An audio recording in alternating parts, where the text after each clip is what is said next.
Hello, everyone, and welcome back to another edition of Summoner Sunday. It's been a while since I did one of these. I've been feeling a little unconfident in my recordings and kind of working through trying to find a system that seems to work for me. But we're back here. We have a nice topic to talk about today. And that is going to be Spiritforged. Just today, I went to my pre-Rift event, and why we have Aurelia up here is because I managed to pull the Aurelia, what's it called, seeded kit, and constructed a deck off of that. Not too many notable cards. I did pull one Riposte, which unfortunately is one of the cards in the starter deck, being the Fiora signature spell, so it's probably not worth very much. But it did feel I did get at least one epic level rarity card. And I constructed my deck. It was functional, I think, if a little fragile. The Aurelia leader is not one that I've played much. I haven't done much simulator practice or proxy practice. So I feel like I probably overcommitted into a couple plays, and on at least one occasion I misplayed, just misremembering how a mechanic worked, and kind of burned myself into the ground using the Aurelia ability. So while it was a fine event, the environment was friendly and everything like that, I did feel a little burned out by the end of it, just because the deck wasn't quite working with me. It's probably more on me than it was the deck. I think I probably misbuilt it a little bit. But it was an interesting thing, and I think if I were a little more interested in the Aurelia deck, or maybe a different version of the deck, I might be kind of more willing to give it a try as a deck in Spiritforged. But for now, I'll probably just stick with my plans of playing a Miracle deck, of which Aurelia is not generally considered one because of that green. Aurelia is really strong, so there's a world in which I'll try Aurelia with something a little less protect the queen kind of play, and a little more even in its card distributions and stuff like that. But we'll see. What I did want to talk about today, after kind of my general experiences at the pre-Rift, which again was quite positive, even though I had kind of an off day as a player, is what I'm planning on playing into Spiritforged, just going into it. So I have built here what I plan on building. I'm going to start with a Jinx deck, utilizing this purple Jinx. I am not one who generally gravitates towards the best deck in any format, so the Draven lists in the same color just don't quite have the same draw for me. But the Miracle package, and I've seen it played out a little bit, does seem quite interesting. I've been practicing a little bit on TCG Arena just to get a hang of it, and it is quite a complicated deck for sure. And it's one that I'm going to need a lot of practice playing, and probably a lot of fine-tuning on my deck list, because I think the deck list I'm working with is maybe just a little bit off kilter. But for those who are unaware, Jinx is a legend who wants you to go down to almost no cards in hand, which when you miss with the Miracle package, I think will probably happen kind of naturally. If your Miracle package is working as intended, you don't really need your leader ability as much. So kind of as a fallback, I'm using the Jinx, but more importantly for Jinx is her champion. That I've opted to go with the purple one, that when you discard one or more cards, ready me and give me +1 might during this turn. So when I saw the Rat Ezreal, as they're calling it, the Pit Crew Cull combo, with the one character kind of running all around the field, I thought that was a really neat strategy, and I was really kind of interested in seeing other ways I could do that. I very well may end up playing Rat Ezreal at some point, but I did want to try to brew for myself a little bit more before committing to going with kind of what other people have found. But for that, I am playing Jinx Rebel with, let me scroll down to the important card here. We have Doran's Ring. So what Doran's Ring does is when I conquer, I discard one and then draw one. So as you notice with the Jinx ability, when you discard one, you ready her. So she runs into a battlefield with Doran's Ring attached. She conquers, and then you discard one, draw one, and then she readies herself. And then you can run back to base and discard another card to some effect. We have several in the deck. We've got Traveling Merchant, Ezreal, Super Mega Death Rocket is another option, or I thought I had one more. But these ones here are generally going to be enough. The 3 of these will generally be enough. Oh, it's Unlicensed Armory. This is the last one. If you can get one of these on the board, you can get another one. So after you've conquered, readied from Doran's Ring, come back to base, you get another discard through one of your other effects here, and then she readies again. You can go into the other battlefield, conquer that one as well. Doran's Ring will be standard, and then you can run back to base. So you've managed to capture both battlefields and cycled through several cards, allowing yourself to get closer to stuff like Rasa, and set up for maybe Last Rites, or otherwise kind of churning through your deck. And you've gotten a back to base. So your opponent has to deploy their kind of more limited removal in that the stuff that can actually hit you in base. It is a little fragile because discards are a little bit harder to get than gear is. The Rat Ezreal deck works really effectively because there's so many just incidental gears that you can play out to ready the Rat again to go into the other battlefield. When you're back in base with Jinx, you do need to exert a little bit more effort. And I am actually looking forward to seeing if there isn't another couple cards that'll come out in the future that give you a discard to kind of ready this again. Because it's also our chosen champion, we do have the advantage of being able to have the consistency that the Rat Ezreal doesn't necessarily have. Even though they get to run this Ezreal in the champ zone, which is actually quite good as well. Another thing to kind of point out with this Purple Jinx is the Doran's Ring thing kind of works with Super Mega Death Rocket as well. When you conquer, if this is already in your trash, you can discard a card to return it to your hand, which gives you the discard so that you can run home. And then you can either just cast this one again, or you can have it a second Super Mega Death Rocket and then get 2 out of your Jinx. First, discarding any card to the first rocket, and then discarding the first rocket to the second rocket. That means you still have a rocket in the trash, so that next time you go to conquer, you have something both to trigger and something to trash, and you can kind of go back and forth with those. So I ended up putting in 2 of the Super Mega Death Rockets and 2 of the Doran's Rings. I didn't want to overload on either of these effects because we already are running all of the other discard effects. I don't want to find myself in a situation where I am just churning through too much of my deck and I end up burning out. But I do have these in there, and obviously Super Mega Death Rocket just as a nice spell to cast and be able to remove something out of a battlefield before you go in with your Jinx or with your other cards. Other than that, the thing that you'll notice is the Miracle Package, where we have Seal of Discord, Traveling Merchant, Rasa, Scrap Heap, Ezreal, Stack Deck, Called Shot,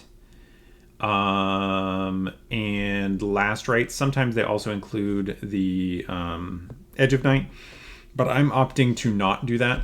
Last Rites works quite well with both the Rasas and all of the general discarding that we're doing.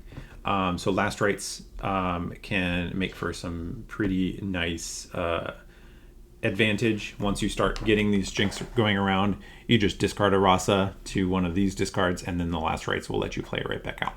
So that's pretty great. Another thing that goes with the Miracle Package is in red, this Battering Ram. If you can chain together a couple Stack Decks and Called Shots on a turn, then you can play out this battering ram for very cheap, letting you generate some really effective power at a pretty low cost. This one capped at a cost of 1. This one going all the way down to 0 energy and just 1 power. You can generate a whole lot of power that you can either just play out into battlefields, because you do sit on the battlefield just for a moment with Jinx. Conquer here, get her ready with the Doran's Ring, play the Rasa, and then run home, letting you both hold and run home with your main threat. Or if you get to the end game and you're needing a way to finish, you can play out the Bushwhack to let you play these guys out ready and really make a big push in the end game. Other cards that are great in purple that we have here, we have Ride the Wind and Rebuke and Fight or Flight as ways to kind of deal with combat in a minimally committive way, where we just spend a card for them. And if we end up burning out of cards in hand, our leader ability will be able to catch us back in, grabbing us 2 cards on our turn instead of just 1. And then as long as we're drawing some of our generally card positive cards like a Scrap Heap, or Stack Decks and Cold Shots to dig deeper, or an Ezreal to discard something and stay card neutral, you are usually able to dig yourself out of those low card situations. The other cards that are in the deck, we have the Rebuke as a really strong answer to just whatever the opponent could play. We have a couple Noxious Hopefuls. Very frequently you'll be double spelling at least. I'm only running 2 just so you don't draw too many of them. But just a good mid body that you can just drop onto the battlefield without too much investment. Also works great with the seals. And this Unlicensed Armory is another card to help activate our Jinx. And Boots of Swiftness. This one does not usually fit into the Miracle package, but it does fit into the Rat Ezreal package, where when you can give your rat, Jinx being our rat here, ganking, then you can skip the part where you have to go back to base and discard an additional card. Just going from base to battlefield, conquer, discard, have her set ready again, gank over to the other side, set ready again, and then go home. Getting all of the battlefields and running home in short order, all while also giving +2. So that is the general idea for the deck. Looking at the runes, if you'll notice here, the only actual red cost here is this single copy of Bushwhack, which usually with the Miracle deck, I've seen that you just will dig through your deck until you find it. And that'll just be how it plays out. If you ever put it into the trash, you can be in a sticky spot if it has to go to the trash, but you could opt to run a single copy of Fizz or something like that to give you a second copy of Bushwhack, or even another copy of Bushwhack if you wanted. Fizz, I think, would probably be better because it would allow you to play these Rebukes or Called Shots, Stack Decks, or whatever again as well. But usually this isn't the main game plan to use this Bushwhack. It's just there because if you are digging through your deck with this Called Shots and Stack Decks as much, then you'll have a pretty easy time finding the single copy that you need. So that is the main deck. This is the only exclusively red powered card, so I'm only running a single Fury Rune in this deck. You could use the red on the Super Mega Death Rocket, but generally I don't think it would be correct to do so. And by the time you want to play this Bushwhack, you will have seen all of your runes, so you just recycle all of the other runes first. The only other card that sometimes uses the red rune is the Unlicensed Armory, and actually now that I'm looking at that, I probably should swap this to at least 10-2. I think I might even go... let's see, how do I switch this? Okay, there we go. It updated it for me. Yeah, let's do 3 and 9 now that I'm looking at this. This Unlicensed Armory is pretty nice because you can use it after you've played out, you play this out on an early turn, then you can just play down your Jinx, give it pseudo accelerate by using this unlicensed armory to give it, and then you can even throw it into the battlefield the first time as a removal spell at that point by just paying 2, and then you get at least 6 damage on a character, which can be quite good. And later in the game, when you need to protect it from what you expect to be like buff spells or something like that, you can throw it in once to feel out the waters, and then divert to a different plan and maybe go to a different battlefield first or something like that. Giving yourself might ready and 1 might is quite useful. So that is the deck that I'm going to start with. As far as battlefields, Zonwarns, definite one. You 100% need this one. It is great because it gives you an easy way to get your discard for your Jinx. And if you can capture this battlefield to trigger that, then Jinx only has to go into the other battlefield, which can be quite useful. Other ones that I think you might want would be Arena's Greatest. Although maybe not Arena's Greatest. This is not as aggressive as your red decks are. Actually, before I suggest anything else, let me just do some more research, and I'll let you guys know what I settle on. Probably the ganking one, which is the Hillock. Yes, the Windswept Hillock. That's probably another one you would like to get, just because then you have ganking here, and you don't need your Boots of Swiftness on Jinx. You can go in here, conquer Doran's Ring, and then jump over to your other battlefield. The third one I will look into. I suspect it might be good to have a little bit of extra resources. So maybe the battlefield that gives you an extra rune to start the game, because your leader or your champion is both 5 cost and it costs a power. It can be a little bit of a downside to go first, not being able to really play out your game plan as much early. You will mostly just be using those early turns to sculpt your hand with stack decks and called shots and such. But it is definitely a consideration to have access to a little bit of extra runes early, in case you maybe don't find your seals or otherwise are getting cramped on runes. It is definitely an option. But at least for now, these are the 2 that I would definitely recommend, and then the third one we'll figure out. But moving on to, I guess, last thoughts and maybe sideboards. Sideboards, you probably want to have some number of extra Rebuke, maybe some Ride the Winds, and maybe some more traditional cards. You can take out some of the really heavy card selection for maybe some just general, maybe the Battering Rams you can take out for maybe a Darius or something like that. Something that is just a more generic, reliable card.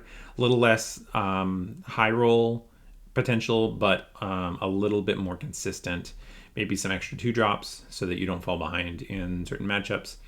All things you can consider maybe in the sideboard. But final thoughts, I guess I'll let you know. This is where I'm going to start with. The main card that is really going to be tough for me to pick up is going to be the Ezreals. They are looking like they're going to be very expensive, and not looking forward to trying to track those ones down.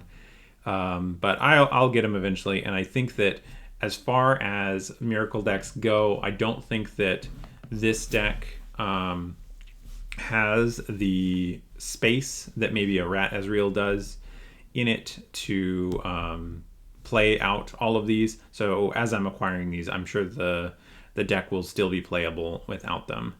Other cards is probably going to be tough is this Last Rites. But everything else I think is mostly going to be pretty cheap in the deck. So hopefully I can assemble it and have it ready for a Nexus Night pretty soon. And I'll let you guys know how it goes at that time. But thanks again for hanging out with me. I hope you guys have liked the Riftbound content. I know that a lot of my audience is One Piece players only, but I hope you guys can maybe learn something just from kind of taking the deck building principles that we have from One Piece and maybe learning them here on Riftbound. But I'm rambling at this point, so I will let you guys go, and I will see you in the next video. Bye.